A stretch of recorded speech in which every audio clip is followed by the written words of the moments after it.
Videos provide किए थे जो कि थ्योरी पोर्शन को डिस्कस करता था, और लास्ट वीडियो में मैंने आपको कुछ ट्रिक बताए थे कि किस प्रकार से बीआरएस के क्वेश्चन को आसानी से आप सॉल्व कर सकते हैं। तो आज हम लोग उसी चीज को एमसीक्यूज के माध्यम से देखेंगे, एक एक क्वेश्चन को क्लियर करेंगे। अपने कंसेप्ट जितना हमने समझा है हम देख पाएंगे कि कहाँ तक हम समझे हैं चीजों को। चलिए शुरुआत करते हैं हम लोग पहले क्वेश्चन के साथ। पहला question match the following item है। तो आप देख सकते हैं कॉलम ए दे रखा है, कॉलम बी दे रखा है, और आपको इसमें से सही जो ऑप्शन है उसे मार्क करना है। तो ऑप्शन ए कह रहा है कि BRS is prepared by. BRS कौन प्रिपेयर करता है? और देखिए यहाँ पे कह रहा है customer account in the bank book, account holder, credit balance as per passbook, overdraft as per passbook. तो कौन प्रिपेयर करता है बीआरएस? तो अकाउंट होल्डर ही तो प्रिपेयर करेंगे ना बीआरएस। ठीक है, हम और आप प्रिपेयर करते हैं ताकि हम देख सके कि हमारा बैंक का जो स्टेटमेंट है और हमारा जो स्टेटमेंट है वो आपस में क्या रहे, इक्वल रहे, बराबर रहे। तो इसलिए वन का क्या होगा? वन का होगा बी।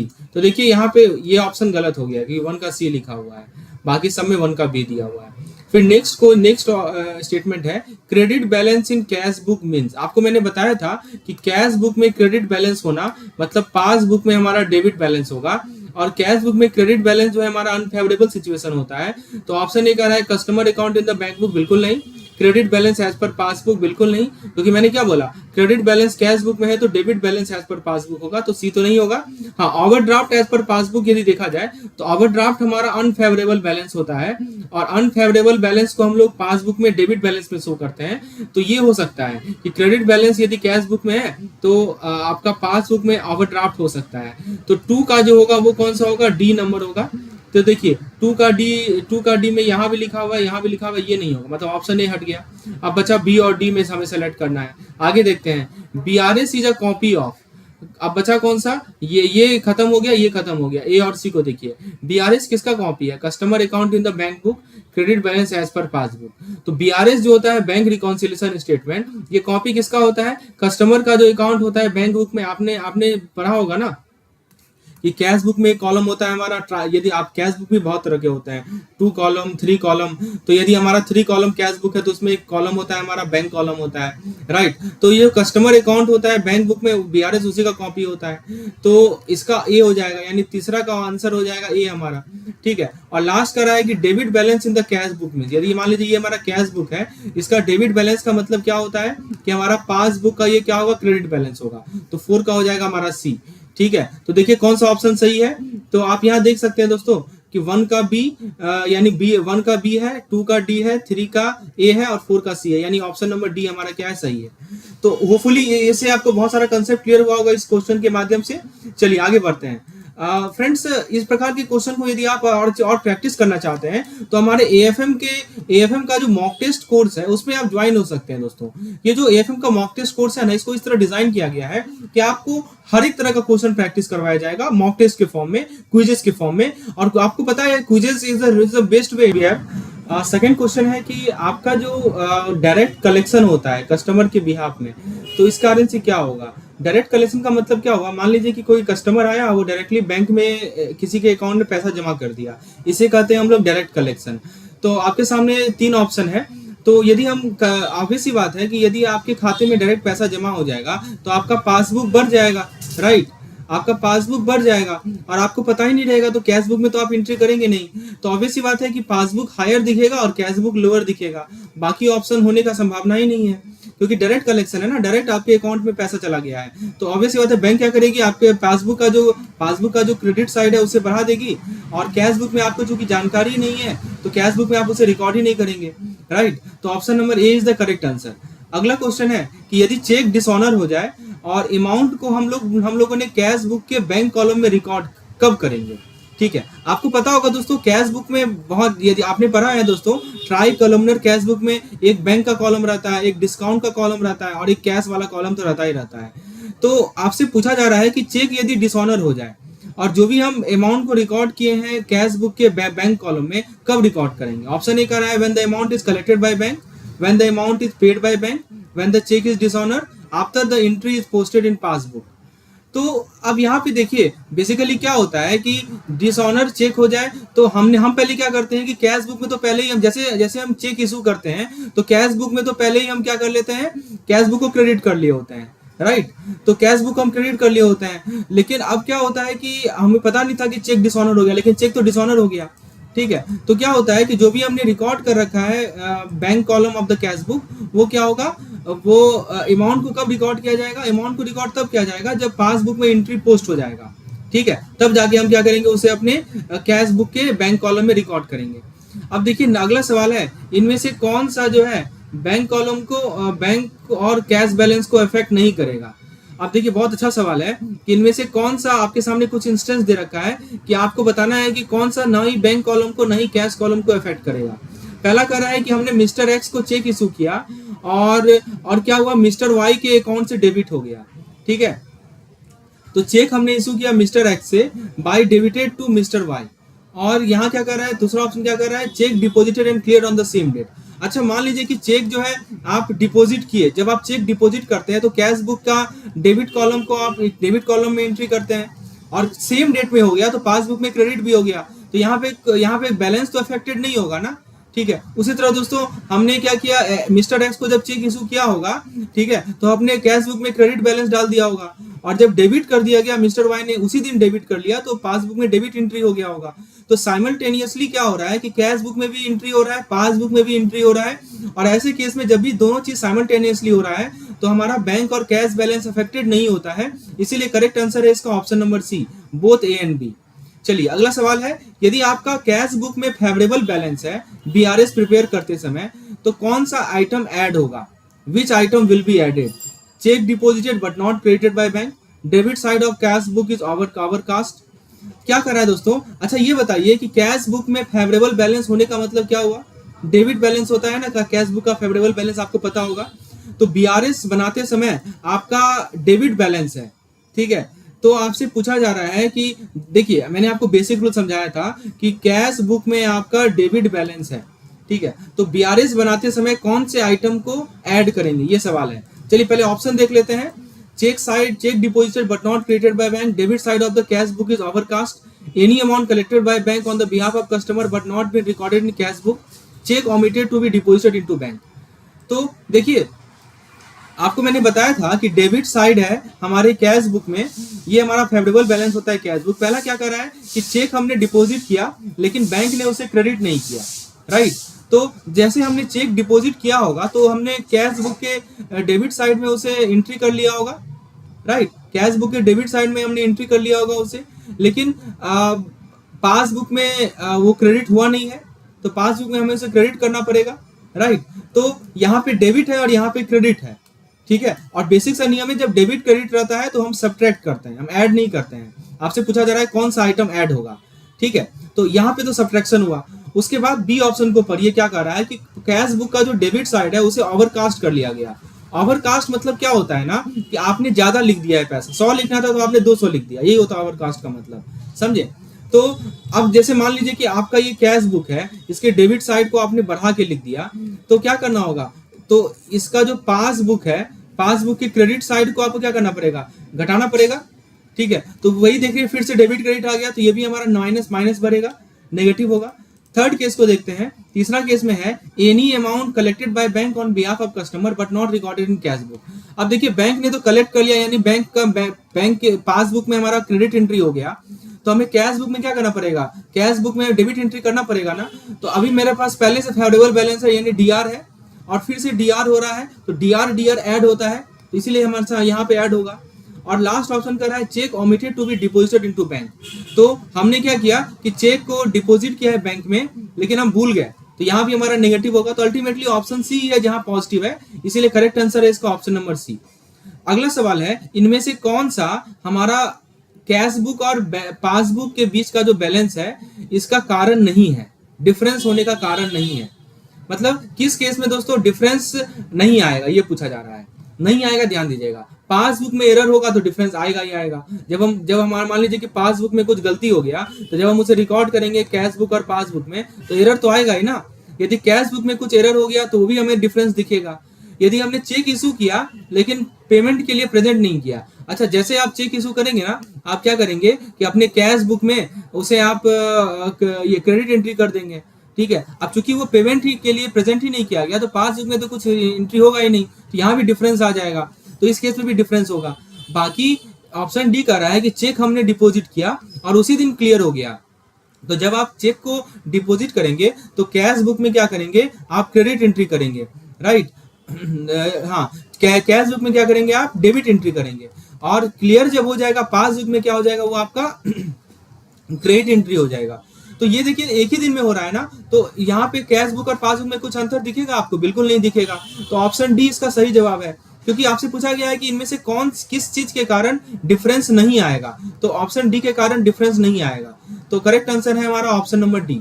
चलिए अगला सवाल देखते हैं। मिस्टर बॉक्सर ने चेक भेजा था 25,000 रुपए का 31 जनवरी से पहले बैंक को, लेकिन ये दिखा पासबुक से कि 7,000 का जो चेक था ना वो 31 जनवरी के बाद क्रेडिट हुआ है। तो 31 जनवरी के दिन क्या अपीयर होगा बैंक के रिकॉन्सिलेशन में? अब देखिए बहुत बढ़िया सवाल है, बहुत सारे चेक हैं, अल्टीमेट वैल्यू कितना है 25,000 का, उसमें से 7,000 का जो चेक था ना वो क्रेडिट हुआ कब, 31 जनवरी के बाद। ठीक है, ये सवाल है। तो आपसे पूछा जा रहा है कि बैंक के रिकॉन्सिलेशन स्टेटमेंट में क्या अपीयर होगा। तो दोस्तों देखिए, यदि आप क्या अपीयर होगा कि चेक तो डिपॉजिट हो गया है लेकिन रियलाइज नहीं हुआ है। कितना रियलाइज नहीं हुआ है, तो देखिए केवल रियलाइज कितना नहीं हुआ है, तो 7,000 का रियलाइज नहीं हुआ है। बाकी 25,000 में से 7,000 घटाएंगे तो 18,000 का तो रियलाइज हो गया है। तो क्या हमारा स्टेटमेंट आएगा, ऑप्शन ए कह रहा है cheque deposit but not realise ₹15, ये गलत है। Cheque deposit but not realise, इतना तो रियलाइज हो गया ना, ये भी गलत है। Cheque deposited but not realise ₹7,000, ये इसका सही एंट्री होगा, समझे। अच्छा, अब देखिए क्या कह रहा है कि आपने 1795 रुपया का परचेज किया चेक के माध्यम से, उसको रॉन्गली पोस्ट कर दिए कैश बुक में 1597। तो ये क्या इफेक्ट करेगा, आपका बैंक बैलेंस इंक्रीज कर देगा 198 से। अब देखिए हो क्या रहा है कि 1795 रुपीज आपने परचेज किया चेक के माध्यम से, मतलब ये समझिए कि बैंक में गए और चेक आपने डिपॉजिट कर दिया, कितने का, 1795 का। ठीक है, तो 1795 का आपने जब डिपॉजिट किया होगा बैंक में, तो अपने कैश बुक में कहाँ एंट्री किए होंगे, कैश बुक में यहाँ फेवरेबल बैलेंस है तो आप डेबिट एंट्री किए होंगे, कितना का, 1795 का। लेकिन गलती से आप 1795 की जगह 1597 लिख दिए, 1597 लिख दिए। ठीक है, ये गलती हो गया। तो कितना का डिफरेंस है, 198 का डिफरेंस है। अब देखिए पासबुक में क्या एंट्री हुआ होगा, पासबुक में तो आपका क्रेडिट हो गया होगा खाते में, कितना 1795। ठीक है, लेकिन जो ये 198 का अंतर तो दिखेगा ही ना, क्योंकि रॉन्गली पोस्टेड है। तो ये 198 को फिर से आपको डेबिट करना होगा। तो ऑप्शन को देखिए, increase the bank balance bye ₹198। फिर दूसरा कर रहा है, बिल्कुल सही बात, आपका बैंक बैलेंस 198 रुपए से ज्यादा आपको दिखेगा, राइट। तो यही है, ऑप्शन ए सही आंसर है इसका। चलिए अब अगला सवाल देखते हैं। आपको कैश बुक का बैलेंस दे रखा है 12,000, 1,000 रुपया का चेक डिपॉजिट हुआ बैंक में, ये डिसऑनर हो गया और बैंक ने 20 रुपया चेक रिटर्निंग चार्ज डेबिट कर लिया, तो पासबुक में बैलेंस क्या होगा। दोस्तों इस तरह के क्वेश्चन को सॉल्व करने के लिए मैं आपको सिंपल सा ट्रिक समझाता हूं। देखिए कैश बुक का बैलेंस है ना 12,000, तो फेवरेबल बैलेंस मान लीजिए ये डेबिट में है, डेबिट कितना है 12,000 है। अब देखिए हुआ क्या कि 1,000 रुपया का चेक हमने बैंक में डिपॉजिट किया, तो आप जब 1,000 रुपया का चेक बैंक में डिपॉजिट करेंगे तो आपका कैश बुक में क्या कर लेंगे, क्रेडिट एंट्री कर, कैश बुक में आप डेबिट एंट्री कर लेंगे। ठीक है, और लेकिन आपने कैश बुक में तो 1,000 रुपया का डेबिट एंट्री कर लिया, लेकिन चूंकि ये डिसऑनर हो चुका है तो बैंक ने क्या किया, बैंक में कोई एंट्री नहीं होगा, राइट, बैंक में कोई एंट्री नहीं होगा। और बैंक ने क्या किया, 20 रुपया का चेक रिटर्निंग चार्ज जो है वो काट लिया। तो सबसे पहले देखिए दो चीज को समझिए। पहले 1,000 रुपया का डेबिट एंट्री वाला केस है, आपने 1,000 रुपया का क्या किया, ये डेबिट एंट्री किया। ठीक है, तो पासबुक में आप 1,000 रुपया का क्रेडिट एंट्री कर लीजिए ऑफसेट करने के लिए। ठीक है, तो यहाँ पे क्या होगा, डेबिट है सबसे पहले और यहाँ पे क्या करना है, क्रेडिट कर रहे हैं। तो डेबिट क्रेडिट माइनस होता है, पता है ना आपको, तो -1,000 कर लेंगे पहले। अच्छा, और उसके बाद दोस्तों उसके बाद क्या होगा, पहले तो 1,000 हमने माइनस किया क्योंकि मैंने आपको जो कल ट्रिक समझाया था बस उसी को हम यूज कर रहे हैं। अब देखिए उसके बाद क्या हुआ, ये पहला एंट्री समझ में आया आपको। अब उसके बाद दूसरा स्टेटमेंट है कि 20 रुपया का चेक रिटर्निंग चार्ज जो है बैंक ने काट लिया। ठीक है, तो ऑब्वियस बात है काटती है ना बैंक, तो चेक रिटर्निंग चार्ज बैंक के पासबुक में डेबिट हुआ होगा, कितना 20 रुपया का। आपको कैश बुक में कुछ नहीं किया आपने, तो कैश बुक में आपको क्या करना पड़ेगा, क्रेडिट करना पड़ेगा, कितना 20 रुपया। तो कैश बुक में क्रेडिट कीजिए 20 रुपया, तो डेबिट है यहाँ पे और यहाँ पे क्रेडिट है। डेबिट क्रेडिट क्या होता है, माइनस होता है। ठीक है, तो माइनस कर लीजिए 20 रुपया। तो अल्टीमेटली जो आपका बैलेंस होगा पासबुक में वो कितना होगा, देखिए ये 12,000 में से 1,000 घटाएंगे तो 11,000 हुआ, और 11,000 में से 20 रुपया घटाएंगे तो 10,980 होगा। तो ये 10,980 रुपया जो है आपके पासबुक में क्रेडिट बैलेंस होगा, फेवरेबल बैलेंस होगा, समझे। तो दोस्तों इस प्रकार से क्वेश्चन को आपको सॉल्व करना है। चलिए, तो देखिए इस तरह से यदि आप इस कंसेप्ट को फॉलो करेंगे ना, जो मैं आपको समझा रहा हूँ, सब क्वेश्चन आपका बन जाएगा। और friends, this is the best way to solve the problem, and if you need any type of study material, feel free to WhatsApp me on this particular number. चलिए अगला क्वेश्चन देखते हैं। नेक्स्ट क्वेश्चन आपके screen पर है, cash book जो है balance दिखा रहा है 55,000, तो फेवरेबल बैलेंस मान लीजिए ना, मान लीजिए डेबिट बैलेंस है कैश बुक का 55,000, ठीक है। अब एक 3,000 का चेक जो है फर्म के द्वारा इशू किया गया, इसको कैश बुक में हमने 2 बार एंट्री कर दिया, ठीक है। और पहला ये समझिए, और दूसरा है कि डिपॉजिट वाला डायरेक्टली, ये वाला बाद में देखते हैं, ठीक है। तो पहले क्या हुआ, 3,000 का जो चेक हमने फर्म ने इशू किया था, ठीक है। तो फर्म के द्वारा 3,000 का चेक इशू किया गया मेरे नाम से, यानी कि हमने कैश बुक में क्या हुआ, देखिए समझिए कि हमारा फर्म है और हमने 3,000 का चेक इशू किया। तो जब भी हम चेक इशू करेंगे 3,000 का, तो हम क्या करेंगे, उसको क्रेडिट कर लेंगे, ना, क्रेडिट कर लेंगे अपने कैश बुक में। तो हमने गलती से क्या किया कि 3,000 और प्लस 3,000 2 बार लिख दिया, ठीक। तो ये 3,000 एक्स्ट्रा हमने लिख दिया, यही हुआ ना, ठीक है। 3,000 हमने एक्स्ट्रा लिख दिया।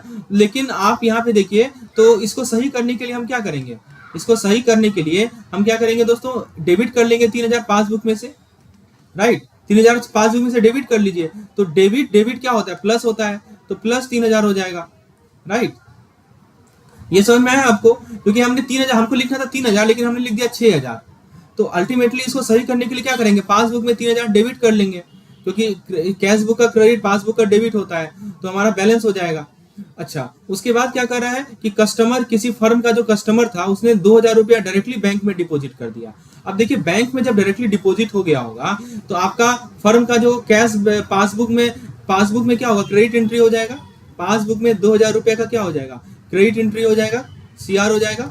हम हमारा कैश बुक में तो कुछ एंट्री हुआ नहीं, तो उसको डेबिट एंट्री कर दीजिए ना, कैश बुक में डेबिट एंट्री कर दीजिए। तो फिर से डेबिट और डेबिट है, ये डेबिट है और ये डेबिट है, डेबिट प्लस होता है, तो प्लस 2,000 होगा। तो हमारा जो पासबुक का बैलेंस हो जाएगा वो कितना हो जाएगा, 55,000 प्लस 5,000 यानी 60,000। तो पूछा क्या रहा है, पासबुक का बैलेंस बताने, तो पासबुक का बैलेंस हो जाएगा 60,000 क्रेडिट में, समझे। तो 60,000 जो होगा वो हमारा क्रेडिट में होगा, तो ऑप्शन नंबर ए सही आंसर है इसका। तो दोस्तों, इस प्रकार से आपको कंसेप्ट क्लियर करना है, सभी क्वेश्चन आप सॉल्व कर पाएंगे यदि ये कंसेप्ट आप समझ गए। फिर से मैं रिपीट कर देता हूं, देखिए, डेबिट प्लस डेबिट जो होगा वो डेबिट होगा, क्रेडिट प्लस क्रेडिट होगा तो क्रेडिट होगा, डेबिट प्लस क्रेडिट होगा तो माइनस कर दीजिए, और ये मतलब प्लस कर दीजिए, और क्रेडिट प्लस डेबिट होगा तो माइनस कर दीजिए। ये बेसिक सा नियम है, मैंने पिछले वीडियो में बताया आपको। जिन लोगों ने वीडियो नहीं देखा है तो जरूर देख ले, तब जाके इस तरह के क्वेश्चन आप सॉल्व कर पाएंगे और कॉन्फिडेंटली आप सॉल्व कर पाएंगे। चलिए अगला सवाल देखते हैं। पासबुक का बैलेंस दे रखा है 15,000, तो देखिए पासबुक के लिए फेवरेबल बैलेंस कौन सा होता है, क्रेडिट बैलेंस होता है, तो यहाँ लिख दीजिए CR 15,000, ठीक है। उसके बाद एक फर्म ने एक चेक इशू किया 1,000 का, ठीक है, has been debited by the bank to another account. अब देखिए दूसरे अकाउंट में डेबिट हो गया, ठीक है। अब देखिए फर्म ने चेक इशू किया 1,000 का, अब इसको सही कैसे करेंगे वो हमें देखना है। तो फर्म ने चेक इशू किया 1,000 का, तो जब चेक फर्म ने इशू किया होगा तो अपने क्रेडिट बैलेंस में एंट्री किया होगा, राइट। लेकिन पासबुक में एंट्री हुआ नहीं, क्योंकि दूसरे का अकाउंट 1,000 का कट गया, समझे। तो आपको क्या करना है, पासबुक में डेबिट बैलेंस डाल दीजिए 1,000 का, तब सही हो जाएगा ना, ये तब बराबर हो जाएगा। तो पासबुक में 1,000 का डेबिट करेंगे, यहाँ क्रेडिट है तो माइनस कर दीजिए 1,000, क्योंकि डेबिट और क्रेडिट क्या होता है, माइनस होता है। उसके बाद ये तो पहला पॉइंट था। अच्छा, उसके बाद दोस्तों उसके बाद क्या होगा, यहाँ पे देखिए एक चीज समझिए, हमें क्योंकि पासबुक का बैलेंस दिया हुआ है ना, तो हम कैश बुक में सारा काम करेंगे, उल्टा करते हैं। तो 1,000 रुपया जो है, 1,000 रुपया हमने क्रेडिट एंट्री कर दिया, ठीक है। तो इसको बैलेंस करने के लिए क्या करना पड़ेगा, 1,000 रुपया का डेबिट एंट्री करना पड़ेगा, ठीक है। तो अल्टीमेटली यहाँ पे डेबिट नहीं करके यहाँ पे क्रेडिट कर दीजिए, बात बराबर है ना। तो क्रेडिट क्या होता है, प्लस होता है, ठीक है। तो यहाँ पे प्लस 1,000 हो जाएगा। देखिए मैं इसको फिर से समझाता हूँ, कंफ्यूजन नहीं रखना है, बिल्कुल नहीं रखना है। देखिए ये इस तरीके में क्या करना है, आपको पहले देखना है कि किसका बैलेंस दे रखा है। पासबुक का बैलेंस देख रहा है, आपको रिवर्स देखना है कि कैश बुक में क्या इफेक्ट पड़ेगा। तो पासबुक में जो हमें दे रखा है वो क्रेडिट दे रखा है कितने का, 15,000 का, समझे। तो क्रेडिट दे रखा है 15,000 का। अब फर्म ने चेक इशू किया 1,000 का, और बैंक ने क्या किया, दूसरे अकाउंट में डेबिट कर लिया, ठीक है। तो दूसरे अकाउंट में डेबिट कर लिया, चेक कैश बुक में क्या हुआ होगा, कैश बुक में हमने क्रेडिट कर दिया होगा 1,000 रुपया, ठीक है। और इसको ऑफसेट करने के लिए क्या करना पड़ेगा, हमें डेबिट करना पड़ेगा 1,000 रुपया इस अकाउंट में, यानी क्रेडिट करना पड़ेगा कैश बुक में, यानी ये हमारा हो जाएगा प्लस 1,000। उसके बाद दोस्तों क्या हुआ, and a cheque of ₹3,000 deposited in the account has been dishonoured by bank. तो चेक था 3,000 का जो कि डिपॉजिट हुआ था अकाउंट में, उसको बैंक ने डिसऑनर कर दिया। तो जब 3,000 का चेक डिपॉजिट हुआ होगा तो कैश बुक में क्या एंट्री हुआ होगा, कैश बुक में हमने क्या किया होगा, डेबिट कर लिया होगा 3,000 को, ठीक है। तो कैश बुक में हमने 3,000 को डेबिट कर लिया होगा, यहाँ एंट्री किया होगा। तो पासबुक में ये क्या करना था, हमें क्रेडिट करना था 3,000, लेकिन बैंक ने उसे डिसऑनर कर दिया, ठीक है। तो बैंक ने क्या किया, उसे डिसऑनर कर दिया। तो बेसिकली इसको ऑफसेट करने के लिए हम क्या करेंगे, 3,000 क्रेडिट ही तो करेंगे। तो क्रेडिट क्या होता है, जुड़ता है, राइट। क्रेडिट क्या होता है, ऐड होता है। तो यहाँ पे क्या हो जाएगा, 3,000 हो जाएगा। ये बात समझ में आ रही है आपको। और फिर फाइनली क्या हुआ, फाइनली हमारा 30 रुपया रिटर्निंग चार्ज है, ठीक है। तो 30 रुपया हमारा क्या है, रिटर्निंग चार्ज है। तो रिटर्निंग चार्ज जो है वो तो बैंक से डेबिट हो जाएगा, हमारा बैंक का डेबिट एंट्री में आएगा 30 रुपया, लेकिन कैश बुक में हमने उसे एंट्री किया नहीं होगा। तो कैश बुक में हमें 30 रुपया क्रेडिट करना पड़ेगा। तो क्रेडिट ऐड हो जाता है, ठीक है। क्रेडिट क्या होता है, ऐड होता है। तो अल्टीमेटली हमारा कितना आ जाएगा, 17,030 रुपीज हो जाएगा, समझे। तो ये हमारा इसका करेक्ट एंट्री होगा। चलिए आगे देखते हैं दोस्तों, अगला सवाल देखते हैं। और यहाँ पे देखिए क्या कर रहा है, ये कैश बुक बैलेंस है किसी फर्म का 25,000 रुपया। तो 25,000 रुपया कैश बुक बैलेंस है, तो डेबिट एंट्री मान लीजिए 25,000 का कैश बुक में फेवरेबल बैलेंस है। ओवर कास्ट हो गया 1,000 से, मतलब 1,000 हमने ज्यादा दिखा दिया इसमें, ठीक है। मतलब 1,000 हमने इसमें ज्यादा डेबिट कर लिया, इसको क्रेडिट कर दीजिए 1,000 से। तो जो ओवरकास्ट अमाउंट है वो बेसिकली ओवरकास्ट हमने कर दिया ना 1,000 से, मतलब समझ में आ रहा है आपको। ओवरकास्ट करने का मतलब ये होता है कि हमने 1,000 ज्यादा शो कर दिया, ठीक है। बेसिकली जो भी एंट्री होगा कैश बुक में ही होगा, हमने 1,000 ज्यादा शो कर दिया तो 1,000 माइनस कर देंगे, समझे। उसके बाद क्या किया है कि 12,000 का जो चेक डिपॉजिट हुआ बैंक के साथ, उसमें से मात्र 1,000 का चेक ही अभी तक क्रेडिट हुआ है, ठीक है। तो पहले देखिए 25,000 हमारा डेबिट में है, उसके बाद हमने 1,000 इसमें से माइनस कर दिया, ओवरकास्टिंग का केस है।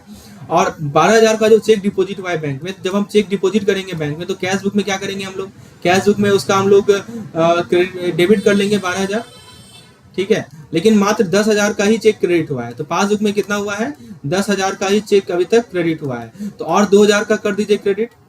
तो यहाँ पे क्रेडिट है और यहाँ पे डेबिट है, तो माइनस 2,000 हो जाएगा, समझे। अच्छा, और फिर उसके बाद क्या होगा, और कह रहा है कि cheque of ₹10,000 only have been credit हो गया, आउट ऑफ चेक ₹10,000 इशूज। हम लोग 10,000 का चेक इशू किए हैं। तो जब 10,000 का चेक हमने इशू किया होगा, ठीक है, तो इशू करते समय कैश बुक में हमने क्या किया होगा, क्रेडिट कर दिया गया होगा। कैश बुक में हमने क्रेडिट कर दिया 10,000 को, ठीक है। तो अब क्या हुआ है कि लेकिन मात्र 3,000 का चेक प्रेजेंट नहीं हुआ है, मतलब 7,000 का डेबिट हो गया, लेकिन 3,000 और डेबिट करना है। तो 3,000 का डेबिट कर दीजिए पासबुक में। तो यहाँ पे डेबिट है, यहाँ डेबिट है, तो ऐड हो जाएगा 3,000, समझे। तो आपसे पूछ रहा है कि पासबुक का बैलेंस बता दीजिए। तो दोस्तों देखिए, सबसे पहले माइनस वाले को कीजिए, कितना माइनस हो रहा है, 3,000 माइनस हो रहा है, 3,000 जुड़ रहा है, ठीक है। तो 3,000 जुड़ेगा तो अल्टीमेटली बैलेंस कितना रहेगा, 25,000 ही तो रहेगा, समझे। तो 25,000 ही रहेगा। ये पॉइंट आपको समझना बहुत जरूरी है कि जब हमने ओवरकास्ट कर दिया ना 1,000 से, तो हमने क्या किया, ओवरकास्ट कर दिया। आपको देखना है पासबुक पे क्या करना है, ठीक है। तो पासबुक पे हमने देखिए 1,000 हमने ज्यादा लिख दिया, ठीक है, ओवरकास्ट कर दिया। तो पासबुक पे क्या करना पड़ेगा, हमें क्रेडिट करना पड़ेगा 1,000, तब जाके ये बैलेंस होगा। ओके, तो ये चीज ध्यान रखना है हमें। उसके बाद दोस्तों एक अंडर कास्ट होता है, एक ओवर कास्ट होता है, दो चीज ध्यान रखिएगा। अब देखिए कैश बुक जो फर्म का है वो क्रेडिट बैलेंस दिखा रहा है 22,300 का, तो ये क्रेडिट बैलेंस है, तो ये अनफेवरेबल बैलेंस है, आपको पता है। तो माइनस 22,300 लिख दीजिए, ठीक है ना। तो क्योंकि माइनस इसलिए लिख रहे हैं क्योंकि अनफेवरेबल बैलेंस है। और देखा गया कि 120 रुपया जो है ना अमाउंट, वो बैंक ने या ऐसा लिख दीजिए, माइनस छोड़ दीजिए, CR लिख दीजिए, ठीक है। CR लिख दीजिएगा तो अंडरस्टूड है। अब देखिए देखा क्या गया कि 120 रुपया जो है बैंक ने डेबिट कर लिया।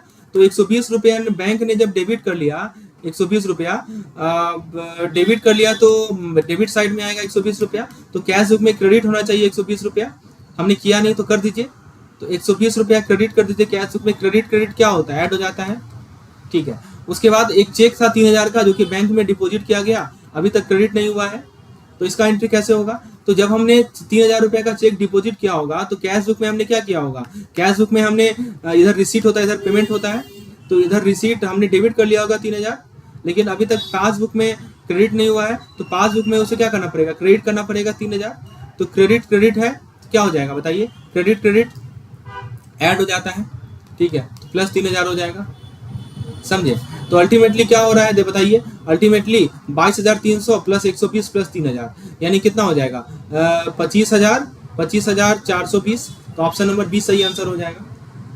तो ये जो हमारा होगा ना, ये डेबिट बैलेंस होगा, ये जो है ना डेबिट बैलेंस होगा एज पर पासबुक का डेबिट बैलेंस होगा 22,420, क्योंकि अनफेवरेबल बैलेंस है।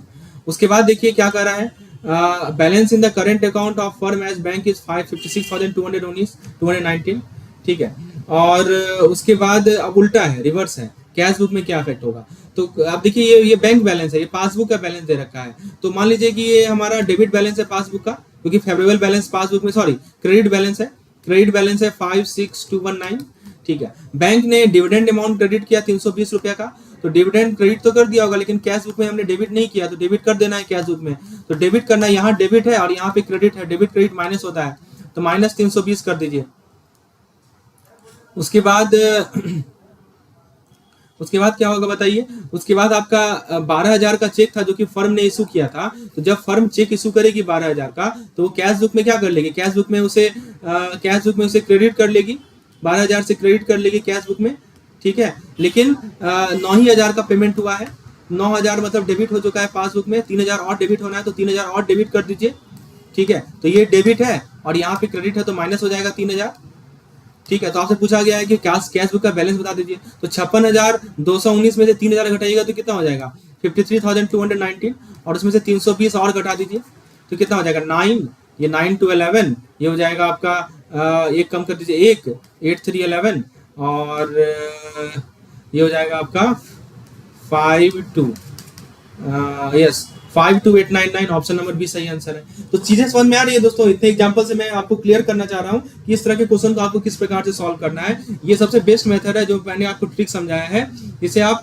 बैंक रिकॉन्सिलिएशन स्टेटमेंट के सभी तरह के प्रॉब्लम को आप सॉल्व कर सकते हैं, राइट।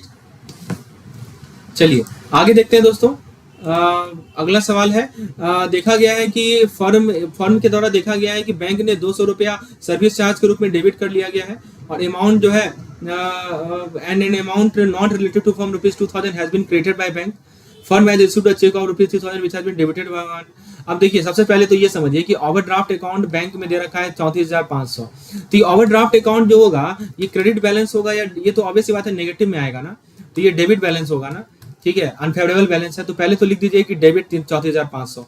सबसे पहले क्या हुआ कि एक एक स्टेप बाय स्टेप करते हैं। बैंक ने 200 रुपया सर्विस चार्ज में डेबिट कर लिया, तो जब 200 रुपया सर्विस चार्ज में डेबिट किया होगा बैंक ने, तो हमने कैश बुक में क्रेडिट नहीं किया इसे, तो कैश बुक में क्रेडिट कर दीजिए 200। तो क्रेडिट डेबिट क्या होता है, माइनस होता है, तो माइनस 200 पहले कर दीजिए।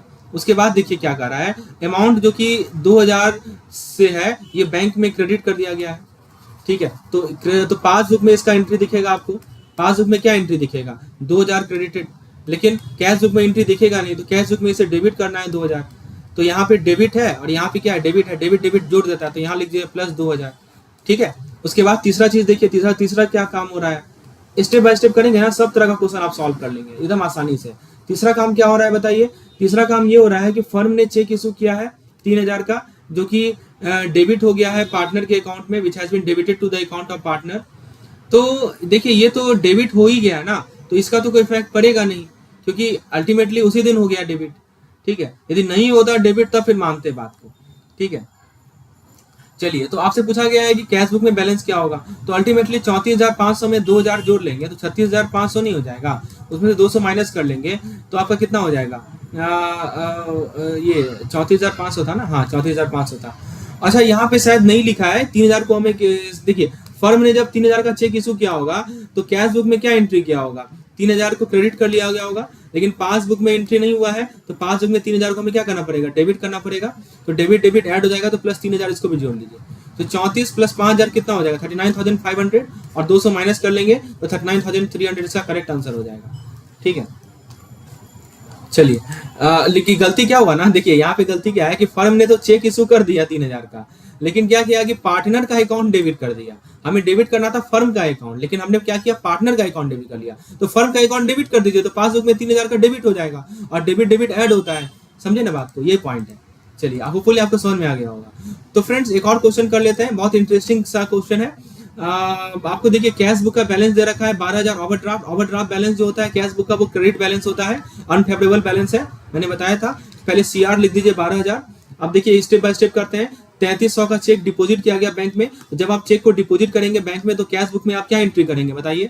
कैश बुक में आप उसे कैश बुक में उसे कहाँ एंट्री करेंगे बताइए? कैश बुक में आप उसे क्रेडिट एंट्री करेंगे, ठीक है। कैश बुक में आप उसे डेबिट एंट्री करेंगे 3300, ठीक है। और by the firm which has been collected by bank and credited दूसरे पार्टी के अकाउंट में क्रेडिट हो गया। तो आपको सही करने के लिए क्या कीजिएगा? इस पार्टी के अकाउंट में क्रेडिट कीजिएगा।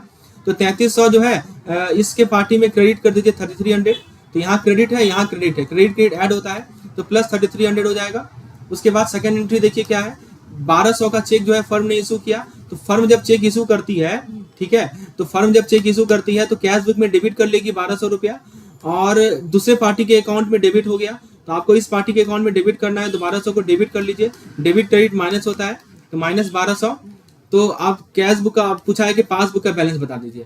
तो 12,000 में से 3300, अब देखिए इसमें कैलकुलेट करेंगे ना तो 3300 में से 1200 घटा दीजिए, कितना हो जाएगा? 3 2 1 तो मतलब 2100 रुपया। तो 12,000 में से 2100 जोड़ लेंगे तो 14,100 आ जाएगा। और ये जो 14,100 होगा वो क्या होगा? अनफेवरेबल बैलेंस होगा एज पर पासबुक। और पासबुक का अनफेवरेबल बैलेंस कौन सा होता है? डेबिट बैलेंस होता है। तो 14,100 इसका सही आंसर होगा, ऑप्शन नंबर ए। तो इस तरह के क्वेश्चन को आप प्रैक्टिस करेंगे, बिल्कुल कॉन्फिडेंट हो जाएंगे क्वेश्चन में। अगला सवाल है, यदि रिसीट्स कैश बुक के रिसीट साइड समझते हैं कि नहीं? देखिए जो हमारा डेबिट साइड होता है ना वो रिसीट। चलिए शुरुआत करते हैं हम लोग अपने पहले क्वेश्चन के साथ। पहला सवाल है कि in the cash book along with cash column another column under the name bank is added for the transaction that takes place through bank account. The bank column record transaction related to. तो दोस्तों देखिए यहाँ पे पहला option कर रहा है credit card. Cash book में दोस्तों 2 कॉलम होते हैं, एक होते हैं कैश के लिए और दूसरा होता है बैंक के लिए, आपको पता होना चाहिए। तो क्वेश्चन ये पूछा जा रहा है कि किस तरह के ट्रांजैक्शन को हम लोग बैंक के कॉलम में रिकॉर्ड करेंगे। पहला कर रहा है क्रेडिट कार्ड। दोस्तों जब आप परचेज करते हैं क्रेडिट कार्ड के माध्यम से तो उन सभी ट्रांजैक्शन को हम लोग कैश कॉलम में रिकॉर्ड नहीं करते, लेकिन बैंक कॉलम में रिकॉर्ड करते हैं। जहाँ तक पेटी कैश की बात है, पेटी कैश का मतलब समझते हैं ना कि जो हमारा small day to day expenses होते हैं जो कि हम डायरेक्टली कैश के थ्रू पे करते हैं। तो ये जो पेटी कैश ट्रांजेक्शन होता है ये हम लोग फिजिकल करेंसी के माध्यम से करते हैं, ठीक है। लेकिन इसको हम लोग कैश कॉलम में रिकॉर्ड करेंगे, बैंक कॉलम में रिकॉर्ड नहीं करेंगे। यदि इसको रिकॉर्ड करना भी है तो इसको हम लोग कहाँ रिकॉर्ड करेंगे? कैश कॉलम में रिकॉर्ड करेंगे। कैश विड्रॉल का मतलब कि बैंक से पैसा निकालना।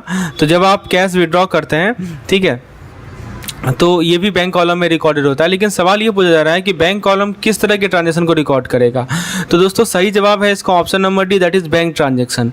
तो मतलब कोई भी डीलिंग, कोई भी एक्शन जिसमें आपका बैंक अकाउंट इन्वॉल्व हो, ये सही जवाब है। बैंक ट्रांजैक्शन के अंदर एक ब्रॉड कैटेगरी आता है जिसके अंदर हमारा डिपॉजिट्स आ सकता है, राइट, फिर हमारा विड्रॉल आ सकता है, डिपॉजिट्स हो गया, विड्रॉल हो गया, या दोस्तों ट्रांसफ़र हो गए, राइट, ये सभी आते हैं हमारे बैंक ट्रांजैक्शंस में। तो इसका सही जवाब है हमारा option number D, that is bank transaction. अगला सवाल है what principle is applied to the cash account as stated in the given statement. ठीक है, तो देखिए कैश अकाउंट के लिए कौन सा स्टेटमेंट अप्लाई होता है, ये सवाल पूछा जा रहा है आपसे। तो दोस्तों पहला ऑप्शन कर रहा है credit what comes in debit what goes out, गलत है। सही जवाब है debit what comes in and credit what goes out. ठीक है, ये वाट गोज आउट नहीं, ये गलत है। सी नंबर सही जवाब है। क्यों? क्योंकि दोस्तों जो भी हमारा इनकमिंग मनी आ रहा होता है उसको हम लोग डेबिट करते हैं। ठीक है, जो भी हमारा इनकमिंग मनी है उसको क्या करते हैं हम लोग, डेबिट करते हैं। ठीक है, और आउटगोइंग मनी को क्रेडिट करते हैं। तो जो भी हमारा आउटगोइंग मनी है ना उसको हम लोग क्या करते हैं, क्रेडिट करते हैं। ये आपको पता होना चाहिए, राइट। तो debit watt comes in credit what goes out का मतलब कि जब आपको पैसा मिलता है तो आप कैश अकाउंट को डेबिट करेंगे। ठीक है, कैश अकाउंट को डेबिट करेंगे, और जब आप स्पेंड करते हैं यानी पैसा जाता है, ठीक है, तो वहाँ पे आप क्या करते हैं, कैश अकाउंट को क्रेडिट करते हैं। ठीक है। तो कैश अकाउंट को डेबिट कब किया जाता है? जब मनी आता है, मनी कम्स इन। और कैश अकाउंट को क्रेडिट कब किया जाता है? जब मनी गोज आउट। समझे? तो इसीलिए कहा जाता है debit what comes in and credit what goes out. Option number C हमारा सही जवाब है। अगला सवाल देखते हैं कि कैश बुक में कौन सा प्रिंसिपल अप्लाई, बैंक अकाउंट में, बैंक जो कैश बुक का जो बैंक अकाउंट होता है उसमें कौन सा प्रिंसिपल अप्लाई होता है, ये सवाल है। ठीक है, इससे पहला सवाल क्या था? इससे पहला सवाल था कि कैश अकाउंट के लिए कौन सा प्रिंसिपल अप्लाई होता है। देखिए कैश अकाउंट जो है ना वो एक तरह का हमारा रियल अकाउंट है। रियल अकाउंट का प्रिंसिपल आपको पता ही है, debit what comes in credit what goes out. लेकिन अब हमको पूछा जा रहा है कि जो कैश बुक में बैंक, अभी मैंने आपको बताया कि कैश बुक में दो तरह के अकाउंट होते हैं, एक होते हैं कैश बुक अकाउंट और एक होते हैं बैंक अकाउंट। तो अब यदि कैश बुक में जो बैंक अकाउंट होते हैं उसमें कौन सा प्रिंसिपल अप्लाई होता है, ये सवाल पूछा जा रहा है। ठीक है, तो इसका हम लोग सही जवाब देखते हैं। तो दोस्तों इस पहला ऑप्शन कर रहा है कि debit all credit all principle, debit what comes in credit what goes out, debit the receiver credit the giver, और लास्ट कर रहा है debit what goes out and credit what comes in. दोस्तों बताइए बैंक अकाउंट के लिए कौन सा प्रिंसिपल अप्लाई होगा? तो सबसे पहले तो आप बैंक अकाउंट के नेचर को समझिए। बैंक अकाउंट का नेचर क्या होता है दोस्तों? तो देखिए बैंक अकाउंट एक तरह का पर्सनल अकाउंट है, राइट। बैंक अकाउंट एक तरह का पर्सनल अकाउंट है। तो दोस्तों यहाँ पे जहाँ तक बात है ऑप्शन बी की, debit what comes in credit what goes out, तो ये जो है ये हमारे कैश अकाउंट में प्रिंसिपल अप्लाई होता है। This principle is applied in the cash account not the bank account. ठीक है, तो ये गलत जवाब है। फिर सी कर रहा है debit the receiver credit the giver. तो दोस्तों ये जो है debit the receiver credit the giver का मतलब कि जब पैसा रिसीव हो रहा है यानी रिसीव किया जा रहा है तो उसको हम लोग बैंक अकाउंट में डेबिट के रूप में रिकॉर्ड करते हैं, और जब पैसा दिया जा रहा है तो उसको क्रेडिट के रूप में रिकॉर्ड करते हैं। तो दोस्तों ये हमारा बिल्कुल सही स्टेटमेंट है। बैंक अकाउंट के पर्सपेक्टिव में debit the receiver credit the giver हमारा सही जवाब है। और debit what goes out credit what comes इन, ये तो उल्टा है, ये अपोजिट है करेक्ट प्रिंसिपल का, तो ये भी नहीं होगा हमारा। ठीक है, तो इसका मतलब कि receiving money is debited not credited. तो दोस्तों सही जवाब क्या है इसका? सही जवाब है इसका option number C, debit the receiver credit the giver. तो याद रखिए कि बैंक अकाउंट जो होता है कैश बुक में उसके लिए जो प्रिंसिपल अप्लाई होता है वो होता है debit the receiver credit the giver.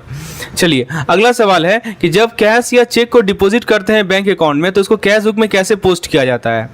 ठीक है, मतलब आपसे सवाल ये पूछा जा रहा है कि जो एंट्री होता है हमारा एंट्री फॉर डिपॉजिटिंग कैश और चेक इनटू बैंक अकाउंट, उसको कैश बुक में कैसे रिकॉर्ड किया जाता है। ठीक है, तो ये जरा ऑप्शंस को देखते हैं। पहला है क्रेडिट एंट्री, दूसरा कर रहा है डेबिट एंट्री।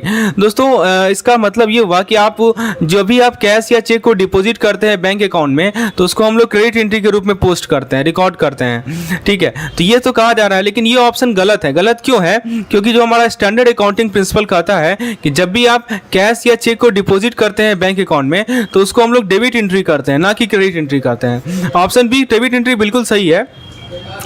तो जब भी आप डेबिट कैश या चेक को डिपॉजिट करते हैं बैंक में तो उसको हम लोग क्या मानते हैं? इनफ्लो ऑफ फंड, यही मानते हैं ना।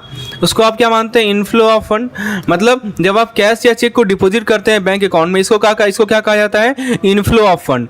तो आप डेबिट एंट्री करते हैं कहाँ पे? कैश बुक में। कैश बुक में क्या करते हैं दोस्तों? आप डेबिट एंट्री करते हैं। क्यों डेबिट एंट्री करते हैं? ताकि आप रिफ्लेक्ट कर सके इस इंक्रीज को रिफ्लेक्ट करने के लिए आप डेबिट एंट्री करते हैं कैश बुक में। नेक्स्ट कर रहा है both debit and credit entry.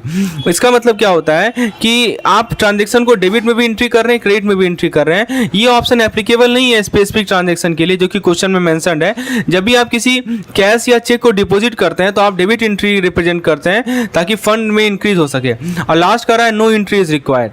तो कोई जरूरी नहीं है रिकॉर्ड करने का, ये तो साफ गलत है, ये तो होगा ही नहीं। तो दोस्तों सही जवाब क्या है इसका? Debit entry. क्योंकि जब यह कैश या चेक को डिपॉजिट किया जाता है बैंक अकाउंट में इसको हम लोग डेबिट एंट्री के रूप में रिकॉर्ड करते हैं कैश बुक में। और हमारा प्रिंसिपल क्या होता है? Debit what comes in and credit what goes out. ये हमारा बेसिक प्रिंसिपल होता है। ठीक है, चलिए तो ये ध्यान रखना है आपको। कैश बुक का आपको बेसिक प्रिंसिपल पता ही है, इसीलिए जब कैश को डिपॉजिट कर रहे हैं बैंक अकाउंट में तो उसको डेबिट एंट्री के रूप में दिखाया जाएगा। अच्छा, अब अगला सवाल है कि जब कैश को विड्रॉ करें या चेक को हम इशू करें तो इसको कैसे पोस्ट किया जाएगा बैंक अकाउंट में कैश बुक में। देखिए एक तो हमारा कैश बुक है, उसमें हमारा एक बैंक अकाउंट है। ठीक है, एक कैश बुक अकाउंट है। तो बैंक अकाउंट में किस प्रकार से पोस्ट किया जाएगा? जब चेक को विड्रॉ किया जा रहा है या कैश को विड्रॉ किया जा रहा है। ठीक है दोस्तों, ऑप्शन को देखते हैं। पहला ऑप्शन कर रहा है डेबिट एंट्री, तो ट्रांजैक्शन को आप डेबिट के रूप में रिकॉर्ड करेंगे, ये गलत है। ठीक है, क्योंकि जब आप कैश को विड्रॉ करते हैं या चेक को इशू करते हैं तो ये क्या रिप्रेजेंट करता है? ये रिप्रेजेंट करता है आउटफ्लो ऑफ फंड। ये रिप्रेजेंट क्या करता है, आउटफ्लो ऑफ फंड, राइट। तो इसको हम लोग क्रेडिट एंट्री के रूप में रिकॉर्ड करेंगे, this will be recorded as credit entry, ठीक है। तो ये गलत है, ऑप्शन बी कर रहा है क्रेडिट एंट्री। दोस्तों क्रेडिट एंट्री इसका सही जवाब है। क्यों क्रेडिट एंट्री सही जवाब है, क्योंकि जब आप कैश को विड्रॉ करते हैं या चेक को इशू करते हैं तो आप अपने बैंक अकाउंट से फंड को क्या कर रहे हैं, कम कर रहे हैं या बढ़ा रहे हैं, कम कर रहे हैं, राइट। तो जब भी आप कैश को इशू विड्रॉ कर रहे हैं या चेक इशू कर रहे हैं तो अपने बैंक अकाउंट से फंड को कम कर रहे हैं। और हमारा जो स्टैंडर्ड अकाउंटिंग प्रिंसिपल यही कहता है कि ऐसे चीज को हम लोग कहाँ कैसे रिकॉर्ड करेंगे, क्रेडिट एंट्री के रूप में रिकॉर्ड करेंगे। तो ऑप्शन नंबर बी हमारा सही जवाब है। ऑप्शन सी कर रहा है both debit and credit entry, तो ये गलत है। ये ऑप्शन एप्लीकेबल नहीं होता है स्पेसिफिक ट्रांजैक्शन के लिए जो कि क्वेश्चन में लिखा गया है। जब भी आप कैश को विड्रॉ करें या चेक को इशू करें, ये एक सिंगल ट्रांजैक्शन है, इसको हम लोग क्रेडिट एंट्री के रूप में ही रिकॉर्ड करते हैं कैश बुक में। ऑप्शन डी कर रहा है नो एंट्री इज रिक्वायर्ड, तो ये भी गलत है। जितने भी फाइनेंशियल ट्रांजैक्शन होते हैं उसको रिकॉर्ड करना ही होता है अकाउंटिंग बुक में एक्यूरेट ट्रैकिंग के लिए और रिपोर्टिंग के लिए। कैश विड्रॉ करना, चेक इशू करना, ये एक सिग्निफिकेंट फाइनेंशियल इवेंट है जिसमें आपको कैश बुक में क्रेडिट एंट्री चाहिए ही चाहिए। तो ऑप्शन नंबर बी हमारा इसका सही जवाब है। चलिए अगला सवाल देखते हैं कि what is the name of statement of account issued by bank often related as passbook. चलिए ये क्वेश्चन आपसे पूछा जा रहा है कि आपको बताना है कि जो statement of account bank issue करती है जिसको हम लोग पासबुक बोलते हैं उसके बारे में सवाल है। चलिए ऑप्शन को देखते हैं। पहला ऑप्शन कर रहा है क्रेडिट स्टेटमेंट, मतलब क्या हुआ कि एक समरी होता है जो कि बैंक प्रोवाइड करती है जिसका फोकस होता है क्रेडिट पे। दोस्तों ये ऑप्शन सही जवाब नहीं है। क्रेडिट स्टेटमेंट एक डॉक्यूमेंट होता है जो कि क्रेडिट को एम्फेसाइज करेगा, लेकिन ये स्पेसिफिकली बैंक के पासबुक को रेफर नहीं किया जाता है। बी कर रहा है बैंक का समरी, तो दोस्तों बैंक का समरी क्या होता है, एक ब्रीफ ओवरव्यू होता है जो कि बैंक प्रोवाइड करती है। ये भी ऑप्शन गलत है, ये भी ऑप्शन कॉमनली यूज नहीं किया जाता है स्टेटमेंट जो बैंक इशू करती है उसके लिए। ये तो एक आइडिया प्रोवाइड कर रहा है समराइज करने का बैंक ट्रांजैक्शन को, लेकिन बैंक समरी स्टैंडर्ड नेम नहीं है पासबुक का। पासबुक स्टेटमेंट दोस्तों ये बिल्कुल सही है। देखिए यही स्टेटमेंट बैंक यूज करती है और जिसको हम लोग पासबुक बोलते हैं और इसको पासबुक स्टेटमेंट कहा जाता है। इसके अंदर डिटेल रिकॉर्ड होता है अकाउंट ट्रांजैक्शन का। और लास्ट ऑप्शन जो कह रहा है हमारा स्टेटमेंट ऑफ अकाउंट, ये भी हमारा गलत है। क्यों, क्योंकि स्टेटमेंट ऑफ अकाउंट एक डॉक्यूमेंट होता है जो कि अकाउंट के फाइनेंशियल एक्टिविटी को समराइज करता है। तो ये ऑप्शन क्या डिस्क्राइब कर रहा है, डॉक्यूमेंट के नेचर को डिस्क्राइब कर रहा है। कॉमनली यूज टर्म पासबुक के लिए क्या होता है, पासबुक स्टेटमेंट,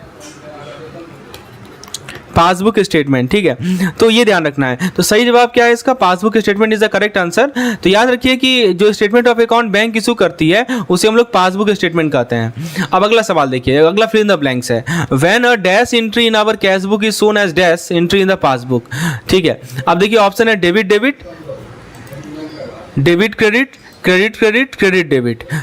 दोस्तों देखिए समझिए, इसका पहला ऑप्शन कर रहा है डेबिट ही डेबिट। मतलब क्या हो रहा है कि जब आप किसी चीज को कैश बुक में डेबिट के रूप में रिकॉर्ड करेंगे तो उसको कह रहा है कि पासबुक में भी डेबिट के रूप में रिकॉर्ड करेंगे। तो ये ऑप्शन गलत है। क्यों गलत है, क्योंकि अपोजिट है इसका। दूसरा कर रहा है क्रेडिट क्रेडिट, ये कर रहा है कि यदि कैश बुक में क्रेडिट रिकॉर्ड कर रहे हैं तो पासबुक में भी क्रेडिट में रिकॉर्ड करेंगे। ये भी गलत है, क्योंकि दोस्तों करेक्ट रिलेशनशिप जो है वो ये नहीं है। दूसरा ऑप्शन कर रहा है डेबिट क्रेडिट। दोस्तों देखिए ये क्या कर रहा है कि जब आप किसी चीज को डेबिट में कैश बुक में रिकॉर्ड करेंगे तो क्रेडिट में पासबुक में शो करेंगे। ये बिल्कुल सही जवाब है। यही रिलेशनशिप होता है हमारे कैश बुक और पासबुक का, कि मतलब यदि आप कैश बुक में डेबिट कर रहे हैं तो पासबुक में आप क्रेडिट कीजिए, ठीक है। और लास्ट ऑप्शन कर रहा है क्रेडिट डेबिट, तो यहाँ पे क्रेडिट कर रहे हैं और यहाँ पे डेबिट कर रहे हैं। तो दोस्तों ये भी ऑप्शन जो है हमारा गलत है, क्योंकि दोस्तों करेक्ट रिलेशनशिप है कि debit entry in the cash book correspond to credit entry in the passbook. चलिए अगला सवाल देखते हैं कि while recording entries our banker और accountant might make error such as undercasting, overcasting, recording entry in the wrong column, crediting और debiting the amount to some other account and so on. Due to this error the bank balance and cash book balance में। अब देखिए कुछ recording entry हो गया, तो इन सभी error के कारण कुछ रिकॉर्डिंग एरर हो गया दोस्तों। तो इस एरर के कारण जो है बैंक बैलेंस और कैश बुक बैलेंस क्या होगा। चलिए ऑप्शन को देखते हैं। ऑप्शन ए कर रहा है ऑलवेज मैच एक्यूरेटली, मतलब कि बैंक बैलेंस और कैश बुक बैलेंस हमेशा जो है परफेक्टली मैच करेगा। तो ये ऑप्शन गलत है। क्यों, क्योंकि देखिए कुछ एरर्स का नाम दिया गया है, जैसे कि अंडर कास्टिंग दिया गया है, ओवर कास्टिंग दिया गया है, फिर आपका देख सकते हैं उसके अलावा रिकॉर्डिंग मिस्टेक्स दिए गए हैं। तो इन सभी एरर के कारण ये गारंटेड नहीं है कि बैंक बैलेंस और कैश बुक बैलेंस हमेशा मैच करेगा। राइट, ऑलवेज मैच एक्यूरेटली ये गलत है, that's why it is wrong. Always match accurately ये वर्ड गलत है। दूसरा ऑप्शन कर रहा है will not be affected. Will not be affected बताइए कि सही है। दोस्तों एरर का कोई इम्पैक्ट नहीं पड़ता है बैलेंस पे, ऐसा तो हो नहीं सकता है, ये गलत है। एरर का हमेशा सिग्निफिकेंट इम्पैक्ट पड़ता है बैंक बैलेंस की एक्यूरेसी पे। सी ऑप्शन कर रहा है डिफर एंड क्रिएट डिस्क्रिपेंसी। दोस्तों एरर के कारण बैंक बैलेंस और कैशबुक बैलेंस जो है ना डिफरेंट हो सकता है, जो कि इशूज क्रिएट कर सकता है। तो ये करेक्ट आंसर है। याद रखिए कि जैसे एरर जो मैंने आपको बताया अंडर कास्टिंग, ओवर कास्टिंग, ये सभी एरर हैं, इस कारण से डिस्क्रिपेंसीज आ सकती हैं बैंक बैलेंस में और कैशबुक बैलेंस में, जिस कारण से हमारे फाइनेंशियल रिकॉर्ड में पोटेंशियल इशूज आ सकते हैं। और लास्ट ऑप्शन कर रहा है ऑटोमेटिकली करेक्ट देमसेल्फ, मतलब मिस्टेक अपने आप फिक्स हो जाएगा बिना किसी इंटरवेंशन का। ये भी ऑप्शन गलत है, क्योंकि दोस्तों एरर अपने आप तो करेक्ट होता नहीं है, उसको आइडेंटिफाई करना पड़ेगा, इन्वेस्टिगेट करना पड़ेगा और फिर एक केयरफुल रिकॉन्सिलेशन प्रोसेस के माध्यम से आपको करेक्ट करना पड़ेगा। तो सही जवाब क्या है? ऑप्शन नंबर सी हमारा सही जवाब है, डिफर एंड क्रिएट डिस्क्रिपेंसी। चलिए अगला सवाल देखते हैं। Which of the following entries require a change in the cash book? इनमें से किस एंट्री में आपको कैश बुक में चेंज करना पड़ेगा? चलिए ऑप्शन ए कर रहा है cheque issued but not presented for payment, मतलब चेक को लिखा गया लेकिन अभी तक कैश नहीं करवाया गया। दोस्तों ये जो एंट्री है इसमें आपको कैश बुक में कोई चेंज करने की आवश्यकता नहीं है। देखिए ये क्या कर रहा है कि किसमें चेंज करना पड़ेगा, ठीक है, कैश बुक में। पहला कर रहा है कि चेक हमने इशू किया लेकिन पेमेंट के लिए प्रेजेंट नहीं किया, तो इस एंट्री में आपको कैश बुक में तो चेंज करवाना पड़ेगा। जब भी आप किसी चेक को लिखते हैं लेकिन अभी तक आप उसे बैंक को ले जाकर प्रेजेंट नहीं किए पेमेंट के लिए, तो कैश बुक को रिफ्लेक्ट करना पड़ेगा ना इस आउटस्टैंडिंग चेक को, कैश बुक को इस आउटस्टैंडिंग चेक को रिफ्लेक्ट करना पड़ेगा ताकि एक्यूरेट पिक्चर मिल सके अवेलेबल फंड का। ऑप्शन बी कर रहा है cheque deposited into bank but not yet collected. दोस्तों इसमें भी आपको चेंज करना पड़ेगा कैश बुक में, राइट। जब आप एक चेक को डिपॉजिट करते हैं बैंक में, और इसका मतलब ये नहीं हुआ कि आपके पास फंड आ ही गया, कैश बुक को एडजस्ट करना पड़ेगा ताकि शो करे कि ऑल्दो चेक को तो डिपॉजिट कर दिया गया है लेकिन फंड अभी तक मिला नहीं है। ऑप्शन सी को देखते हैं। ऑप्शन सी कर रहा है both A and B, option D कर रहा है नन ऑफ नेदर और बी। दोस्तों बोथ ए एंड बी का मतलब क्या हुआ कि आपने चेक इशू किया लेकिन अभी तक कैशमेंट नहीं किया, और दूसरा ऑप्शन कर रहा है कि चेक डिपॉजिट किया लेकिन फंड रिसीव नहीं हुआ। दोस्तों ये दोनों के दोनों केस में आपको अपने कैश बुक में एडजस्ट करना पड़ेगा, राइट। ये दोनों का तो समझ रहे बात को, यही सही जवाब है इसका। दोनों सिनेरियो जो है इसमें आउटस्टैंडिंग ट्रांजैक्शन है। कैसा ट्रांजैक्शन है? आउटस्टैंडिंग ट्रांजैक्शन है, और आपको कैश बुक में एडजस्टमेंट करना पड़ेगा ताकि आप एक्यूरेटली फाइनेंशियल रिकॉर्ड को फाइनेंशियल रिकॉर्डिंग कर सकें, ठीक है। तो मैं फिर से रिपीट कर दूं, ये दोनों का दोनों केसेस जो हैं इसमें दोस्तों क्या है कि कुछ आउटस्टैंडिंग ट्रांजैक्शन है, राइट, जिसमें आपको क्या करना पड़ेगा? एडजस्टमेंट करना पड़ेगा। You have to do the adjustment. कहाँ पे? कैश बुक में। कैश बुक में आपको एडजस्टमेंट करना पड़ेगा फॉर एक्यूरेट फाइनेंशियल रिकॉर्डिंग। तो option number C is the correct answer, both A and B. चलिए अगला सवाल देखते हैं। Which of the following cases will first appear in the cash book and then later appear in the passbook? बहुत अच्छा सवाल है। इनमें से कौन सा केस जो है पहले कैश बुक में आएगा फिर पासबुक में आएगा? ऑप्शंस को देखते हैं। पहला ऑप्शन कर रहा है cheque issued but not presented for payment. बताइए, मतलब चेक आपने लिख लिया लेकिन अभी तक कैशमेंट नहीं करवाया। दोस्तों इसका सही देखिए, डिटेल में समझिए, ये केस सबसे पहले कहाँ पे आएगा? कैश बुक में आएगा। क्यों? क्योंकि जब आप एक चेक को इशू करते हैं ना, तो इसको हम लोग कैश बुक में तो रिकॉर्ड कर लिए कि हाँ हमारा अवेलेबल फंड घट गया है, तो कि हमने चेक इशू कर दिया। लेकिन जब रेसिपिएंट जिसको चेक मिला है वो उस चेक को पेमेंट के लिए प्रेजेंट करेगा, तभी जाके ये पासबुक में आएगा ना, और तब जाके आपके अकाउंट से डिडक्ट होगा।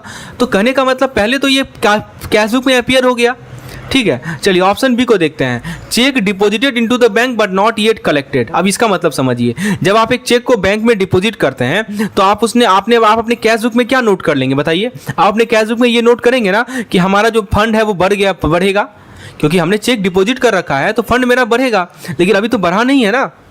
हाँ, बाद में क्या होगा कि जब चेक का क्लियरेंस होगा, फंड रिसीव होगा, तब जाके वो पासबुक में आएगा।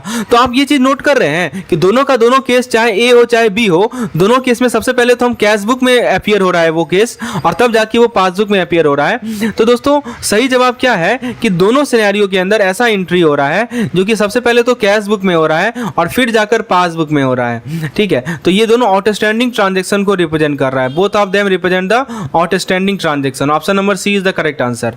चलिए अगला सवाल देखते हैं। अगला सवाल है when the trader draw more than what he has in bank account the account is said to B.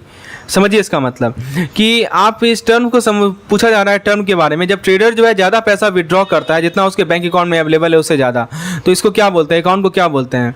तो पहला ऑप्शन कर रहा है ओवरलोडेड। मतलब ये टर्म जो है हमारे ऐसे सिचुएशन से रिलेटेड नहीं है।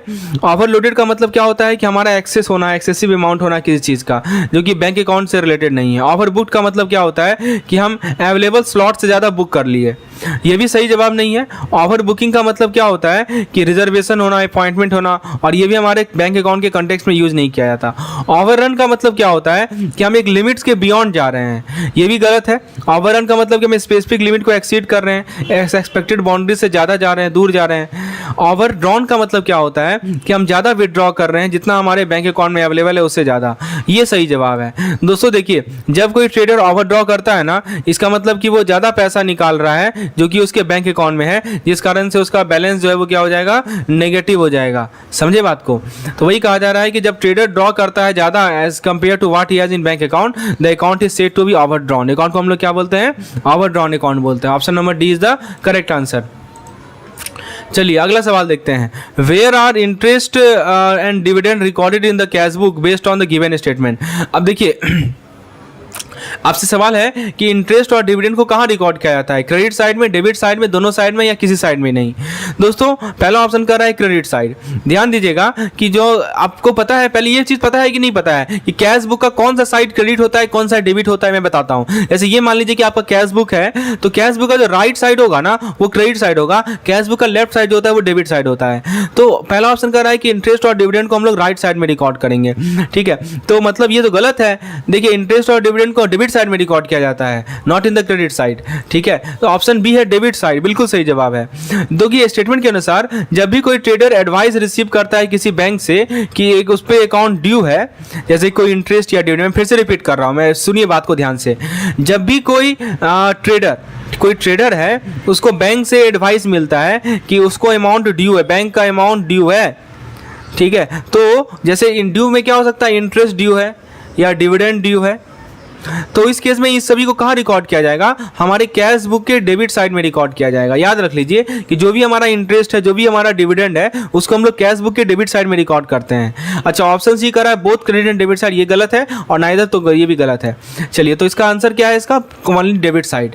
अगला सवाल है कि जो हमारा प्रीमियम पेमेंट का एंट्री होता है उसको कैश बुक में कहाँ रिकॉर्ड करते हैं? अभी मैंने आपको इंटरेस्ट डिविडेंड के बारे में बताया, अब प्रीमियम पेमेंट की बात की जा रही है। तो सबसे पहले प्रीमियम पेमेंट पहला ऑप्शन करा है डेबिट साइड, यानी कि कैश बुक के लेफ्ट साइड में।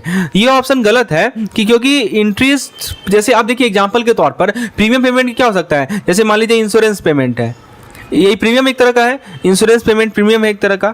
ठीक है, तो डेबिट साइड में से रिकॉर्ड हम लोग नहीं करते हैं। कहाँ रिकॉर्ड करेंगे इसे हम लोग? इसे हम लोग रिकॉर्ड करेंगे क्रेडिट साइड में। क्यों? क्योंकि दोस्तों जो हमारा प्रीमियम पेमेंट है ना, वो जैसे ही रिसीट होगा उसको क्रेडिट साइड में रिकॉर्ड किया जाएगा, कैश बुक के क्रेडिट साइड में। और both debit and credit side, ये भी गलत है, नाइदर भी गलत है। सही जवाब क्या है? It is recorded in the credit side. तो अभी तक आपने क्या देखा कि कैश बुक के क्रेडिट साइड में क्या क्या चीज़ों को रिकॉर्ड करते हैं हम लोग? जो हमारा प्रीमियम पेमेंट है उसे रिकॉर्ड करेंगे। उसके बाद सेकंड पॉइंट को क्या रिकॉर्ड करेंगे बताइए? अभी मैंने आपको बताया था प्रीमियम पेमेंट तो रिकॉर्ड करेंगे ही करेंगे। उसके अलावा दोस्तों हम लोग रिकॉर्ड करेंगे हमारा जो भी इंटरेस्ट है, इंटरेस्ट को रिकॉर्ड करेंगे। फिर हम लोग क्या रिकॉर्ड करेंगे? डिविडेंड को रिकॉर्ड करेंगे। So all these three things are recorded in the credit side of the cash book: premium, interest, dividend, etc. ठीक है, चलिए अगला सवाल देखते हैं। मान लीजिए कोई चेक डिसऑनर हो जाए, कोई चेक डिसऑनर हो गया, ट्रेडर ने चेक डिपॉजिट किया और चेक डिसऑनर हो गया, तो बैंक कौन सा एक्शन लेगी? ठीक है, समझिए बात को। पहला ऑप्शन कर रहा है कि कस्टमर के अकाउंट को क्रेडिट कर देगी। देखिए ऐसा होता है कि यदि मान लीजिए कि चेक डिसऑनर हो गया, चेक डिसऑनर्ड, तो इस केस में बैंक एक्शन लेती है कि कस्टमर का जो अकाउंट है ना उसको डेबिट करती है। कस्टमर के अकाउंट को क्या करती है? डेबिट करती है, to reverse the earlier credit entry. मतलब पहले जो क्रेडिट एंट्री था उसको वो रिवर्स करवाती है। कैसे रिवर्स करती है? वो डेबिट एंट्री करती है। ठीक है, तो जब देखिए मैं फिर से रिपीट कर रहा हूँ कि सबसे पहले मान लीजिए कि चेक को डिपॉजिट किया गया, ठीक है, और जब चेक डिपॉजिट होगा तो क्रेडिट एंट्री होगा ना, लेकिन अब यहाँ चेक डिसऑनर हो चुका है तो बैंक कस्टमर के अकाउंट को डेबिट करती है रादर देन क्रेडिट। ठीक है, तो ये ऑप्शन ही जो कर रहा है कि credit in the customer account, ये गलत है। दूसरा कर रहा है कि डेबिट द कस्टमर अकाउंट, ये मतलब कि कस्टमर का अकाउंट बैलेंस घटाना, ये बिल्कुल सही है। जब भी कोई चेक डिसऑनर होता है ना तो बैंक जो है कस्टमर के अकाउंट को डेबिट करती है ताकि हमारा जो अर्लियर क्रेडिट था उसके रिवर्सल को वो शो कर सके। ठीक है। अच्छा एक चीज बताइए, जब चेक डिपॉजिट किया गया होगा तब बैंक ने तो क्रेडिट किया होगा अकाउंट, लेकिन अब देखा कि चेक तो हमारा डिसऑनर हो रहा है, तो फिर वही क्रेडिट वाले को रिवर्सल करके डेबिट करना पड़ेगा। ऑप्शन सी कर रहा है कोई एक्शन ही नहीं लिया जाएगा, ये तो साफ गलत है। ठीक है, कि जब भी चेक को डिसऑनर किया जाएगा बैंक तो एक्शन लेगी ना। और लास्ट कर रहा है कि कस्टमर अकाउंट को ही बंद कर दो, ये भी गलत है। तो चेक का जो डिसऑनर है उसका मतलब ये नहीं होता है कि कस्टमर का अकाउंट क्लोज हो जाएगा। बैंक करेक्टिव एक्शन लेती है। करेक्टिव एक्शन क्या लेती है? जैसे अकाउंट को डेबिट करने का, डेबिटिंग द अकाउंट, ठीक है, ताकि इस इशू को एड्रेस कर सकें। तो इसका सही जवाब क्या है? Debit the customer account. अगला सवाल है कि बैंक स्टेटमेंट कितनी बार रिसीव होता है और क्या एक्शन लिया जाए यदि क्लरिकल एरर उसमें कुछ दिखता है तो। ठीक है, बढ़िया सवाल है कि आपसे पूछा जा रहा है कि बैंक स्टेटमेंट को रिसीव करने का फ्रीक्वेंसी क्या होता है और एक्शन क्या लिया जाएगा यदि कोई क्लरिकल एरर मिला तो। पहला कह रहा है कि डेली रिसीव होगा, कोई एक्शन नहीं लिया जाएगा। तो दोस्तों इसका मतलब समझिए कि you get statement every day but don't do anything about error. ये ऑप्शन गलत है। क्यों गलत है? क्योंकि दोस्तों कुछ ट्रांजैक्शन तो डेली हो सकते हैं, some transaction can be daily, लेकिन बैंक स्टेटमेंट को टिपिकली डेली रिसीव नहीं होता है, right. Bank statement are typically not receive daily. और साथ ही साथ यदि कोई क्लरिकल एक्शन दिखे तो एक्शन तो लेना ही पड़ेगा ना, एक्शन तो नो एक्शन वाला बात ही नहीं बनता, इसलिए ऑप्शन ए तो साफ गलत है। ऑप्शन बी कर रहा है रिसीव पीरियडिकली से every month obtain a revise statement containing no error. दोस्तों ये स्टेटमेंट सही है। क्यों? क्योंकि दोस्तों बैंक स्टेटमेंट को रेगुलरली रिसीव किया जाता है, कॉमनली मंथली बेसिस पर, और यदि क्लरिकल एरर दिखे, ठीक है, तो अकाउंट होल्डर जो है करेक्टेड अमाउंट को रिक्वेस्ट कर सकते हैं बैंक से। मतलब आप बैंक से रिक्वेस्ट कीजिए कि मुझे एक रिवाइज स्टेटमेंट दो जिसमें कोई एरर ना हो। और सी कर रहा है कि annually received report error to the bank. तो स्टेटमेंट एक साल में लेना और बैंक को बताना कि एरर है, ये तो थोड़ा सा दिक्कत वाली बात है, ये कॉमन प्रैक्टिस में नहीं है। और लास्ट कर रहा है कि रिसीव्ड वीकली एंड इग्नोर तो करना ही नहीं है दोस्तों। मतलब कि चाहे स्टेटमेंट को आप वीकली रिसीव करें, ये जरूरी है कि जो क्लरिकल एरर हुए हैं उसे प्रॉम्प्टली एड्रेस करें ताकि आपका फाइनेंशियल मैनेजमेंट एक्यूरेट हो, समझे। तो ऑप्शन डी तो गलत है। चलिए अगला सवाल देखते हैं। एक क्वेश्चन आपके मैकमिलन बुक से बनाया गया। यदि आप इतना क्वेश्चन कवर कर रहे हैं ना, जो कि हमने प्रोवाइड कर रखा है अपने कोर्सेज में, निश्चित रूप से आपको सफलता हासिल होगी एएफएम के एग्जामिनेशन में। दोस्तों यदि आप किसी कोर्स के बारे में लेने इच्छुक हैं तो please WhatsApp me on this particular number to get more detail about the courses. अगला सवाल है कि जो हमारा एडजस्टेड बैंक बैलेंस है वो कहाँ से मिलता है, कहाँ से ये आता है। ठीक है, मतलब from where adjusted bank balance are obtained. पहला ऑप्शन कर रहा है बैंक स्टेटमेंट, मतलब कि ये गलत है स्टेटमेंट। क्यों? क्योंकि एडजस्टेड बैंक बैलेंस को हम लोग कैसे ऑब्टेन करते हैं? हम एंट्री को कंपेयर करते हैं, by comparing entries. We compare the entries. हमारे कैश बुक में जो एंट्रीज हैं उसे कंपेयर करते हैं किसके साथ? बैंक स्टेटमेंट के साथ। ठीक है, यानी बैंक स्टेटमेंट में जो एंट्रीज है उसको कैश बुक के एंट्रीज, कैश बुक के स्टेटमेंट के साथ कंपेयर करते हैं, फिर डिस्क्रिपेंसीज पता करते हैं और डिफरेंस को रिकॉन्साइल करते हैं। तो जो भी हमारा डिस्क्रिपेंसी है वो पता करते हैं और फिर फाइनली हम लोग क्या करते हैं? रिकॉन्साइल करते हैं, समझे। तो ये गलत है बैंक स्टेटमेंट, ये गलत है। हम बैंक बैलेंस को एडजस्टेड बैंक बैलेंस को ऑब्टेन करते हैं एंट्री को कंपेयर करके। ठीक है, ऑप्शन बी कर रहा है कैश बुक से। कैश बुक से हम लोग हमें एडजस्टेड बैंक बैलेंस मिलता है। बताइए सही है? तो दोस्तों ये हमारा सही जवाब है कि एडजस्टेड बैंक बैलेंस को हम क्या करते हैं कि कैश बुक के एंट्री को बैंक स्टेटमेंट की एंट्री के साथ कंपेयर करते हैं और जो भी डिफरेंस होता है, समझिए ध्यान से, एडजस्टेड बैंक बैलेंस की बात की जा रही है ना। मैं फिर से रिपीट कर रहा हूं कि कैश बुक के एंट्री को आप किससे कंपेयर करेंगे? ठीक है, बैंक स्टेटमेंट के साथ। देखिए पहला ऑप्शन में कर रहा था बैंक स्टेटमेंट, मतलब क्या हुआ कि जो डॉक्यूमेंट बैंक से मिल रहा है ट्रांजैक्शन शो करने का, मतलब ये इंटायरली करेक्ट नहीं था। एडजस्टेड बैंक बैलेंस को ऑब्टेन करने के लिए क्या करते हैं हम? कैश बुक के बैलेंस को कंपेयर करते हैं बैंक स्टेटमेंट के साथ और जो भी डिफरेंस आ रहा है उसे रिकॉन्साइल करते हैं। दूसरा कर रहा है both bank statement and cash book. ठीक है, ये पार्शियली करेक्ट स्टेटमेंट है। ठीक है, और लास्ट कर रहा है एडजस्टेड बैंक बैलेंस, ये तो गलत है। बैंक बैलेंस एडजस्ट ऑब्टेन ही नहीं होगा तो ये ऑब्वियसली ऑब्टेन होता है रिकॉन्सिलेशन प्रोसेस के माध्यम से। आप कैश बुक को एंट्री को पासबुक एंट्री के साथ कंपेयर करते हैं, फिर रिकॉन्सिलेशन होता है, यही तो प्रोसेस है पूरा। अगला सवाल है what does a debit balance in the bank statement represent and how it should be treated for arithmetical accuracy. यानी बैंक स्टेटमेंट में जो डेबिट बैलेंस होता है वो क्या रिप्रेजेंट करता है और कैसे इसे हम ट्रीट करें अरिथमेटिक एक्यूरेसी के लिए। पहला ऑप्शन कर रहा है रिप्रेजेंट क्रेडिट, यानी डेबिट बैलेंस क्रेडिट को रिप्रेजेंट करेगा और इसको हम लोग अरिथमेटिकल एक्यूरेसी के लिए ट्रीट एज पॉजिटिव फिगर। दोस्तों ये गलत है। डेबिट बैलेंस जो है डेबिट बैंक स्टेटमेंट में वो क्रेडिट एंट्री रिप्रेजेंट नहीं करेगा, ठीक है, और इसको हम लोग पॉजिटिव फिगर के रूप में बिल्कुल नहीं लेंगे। अगला सवाल है रिप्रेजेंट ओवरड्राफ्ट। हाँ, ये समझिए। देखिए दोस्तों, डेबिट बैलेंस जो हमारा बैंक स्टेटमेंट में होता है ना, डेबिट बैलेंस जो बैंक स्टेटमेंट का होता है वो किसको रिप्रेजेंट करता है? ओवरड्राफ्ट को रिप्रेजेंट करता है, और इसको हम लोग नेगेटिव फिगर की तरह ट्रीट करेंगे, ठीक है, और ये हमारे कॉमन अकाउंटिंग प्रिंसिपल से अलाइन करता है। तो ऑप्शन नंबर बी हमारा सही जवाब है। ऑप्शन सी करा it represent credit and it is treated as negative figure. दोस्तों, ये जो डेबिट बैलेंस है वो ये स्टेटमेंट कर रहा है कि डेबिट बैलेंस जो है ओवरड्राफ्ट, देखिए समझिए, जो डेबिट बैलेंस है ना वो ओवरड्राफ्ट की तरह रिप्रेजेंट किया जाएगा, ठीक है, वो कोई क्रेडिट नहीं है, this is not a credit, okay, और इसको हम लोग हमेशा नेगेटिव फिगर ही ट्रीट करते हैं। ऑप्शन डी का राइट रिप्रेजेंट ओवरड्राफ्ट। देखिए ओवरड्राफ्ट तो रिप्रेजेंट करेगा ही करेगा, लेकिन पॉजिटिव फिगर के रूप में ट्रीट नहीं करना है, राइट। अर्थमेटिकल एक्यूरेसी के लिए हम लोग इस डेबिट बैलेंस को नेगेटिव फिगर के रूप में ट्रीट करेंगे। तो ऑप्शन नंबर बी हमारा क्या है? सही जवाब है। चलिए अगला सवाल देखते हैं। How should a credit balance in the cash book be treated? बहुत अच्छा सवाल है। जो कैश बुक में क्रेडिट बैलेंस होता है उसको कैसे ट्रीट करते हैं? Positive balance, negative balance, ignore the credit balance, treat as zero balance. पहला ऑप्शन कर रहा है पॉजिटिव बैलेंस। दोस्तों ये ऑप्शन गलत है। गलत क्यों है? क्योंकि जो कैश बुक का जो क्रेडिट बैलेंस होता है ना उसको जनरली हम लोग लायबिलिटी की तरह ट्रीट करते हैं। They are treated like a liability. कोई पॉजिटिव बैलेंस नहीं होता है, राइट।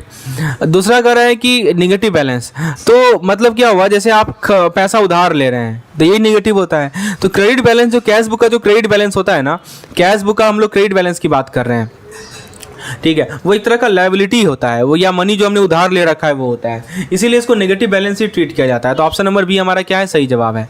समझे? दूसरा क्या कर रहा है? क्रेडिट मतलब हमने उधार ले रखा है, इग्नोर करना, इग्नोर तो करना ही नहीं है, ठीक है। और लास्ट कर रहा है कि जीरो बैलेंस की तरह ट्रीट करें, ये भी गलत है। मतलब क्रेडिट बैलेंस को आप जीरो ट्रीट कर रहे हैं, ये एक्यूरेटली आपके फाइनेंशियल पोजीशन को रिफ्लेक्ट नहीं करेगा, ठीक है। तो ऑप्शन नंबर इसका क्या सही जवाब क्या है? बी नंबर सही जवाब है कि it should be treated as a negative balance. अगला सवाल है which of the following items can not be usually adjusted in the cash book? बहुत अच्छा सवाल है। इनमें से किसे आप कैश बुक में एडजस्ट नहीं कर सकते हैं? अब देखिए ये सारे ऑप्शंस आपको दे रखे हैं 1, 2 and 3, 4 and 5, 6, all the above. पहला ऑप्शन कर रहा है 1, 2 and 3। मतलब क्या हुआ कि जो हमारा एडजस्टमेंट रिलेटेड है किससे? स्टैंडिंग इंस्ट्रक्शन से। देखिए लिखा है ना, payment made by standing instruction. उसके बाद bank charge interest on overdraft debited by bank. और तीसरा कह रहा है कि collection of interest on security and dividend on share bye bank. तो दोस्तों ये तीनों का तीनों ऑप्शन जो है ये ऑप्शन करेक्ट नहीं है।